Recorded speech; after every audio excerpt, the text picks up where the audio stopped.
Hello, in this video we will see about Th1 and Th2 cells.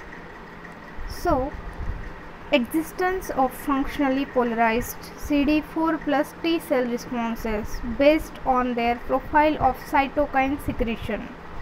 So, it means what kind of cytokines are produced by Th1 and Th2 cells.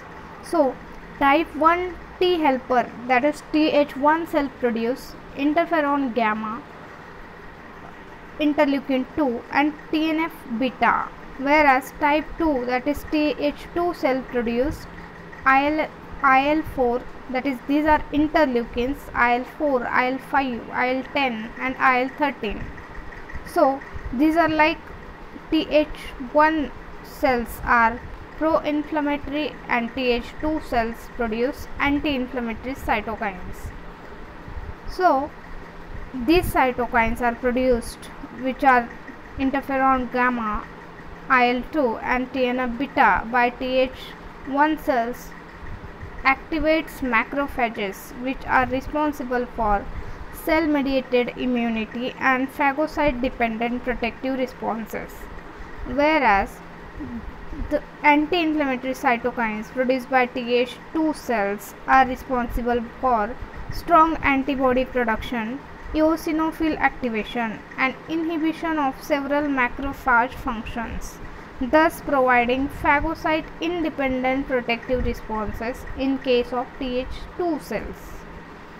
So, Th1 cells mainly develop following infections by intracellular bacteria and some viruses involved in the pathogenesis of organ-specific autoimmune disorders, Crohn's disease, Helicobacter pylori-induced peptic ulcer, acute kidney allograft rejection, and unexplained recurrent abortions, whereas Th2 cells in response to infestations by gastrointestinal nematodes.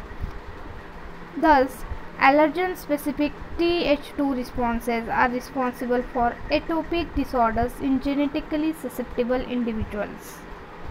The Th1-Th2 paradigm also provides the rationale for the development of new types of vaccines against infections, infectious agents, and of novel strategies for the therapy of allergy and autoimmune disorders. It means the determination of Th1 and Th2 paradigm is helpful in the development of new type of vaccines against various infectious diseases. Thank you.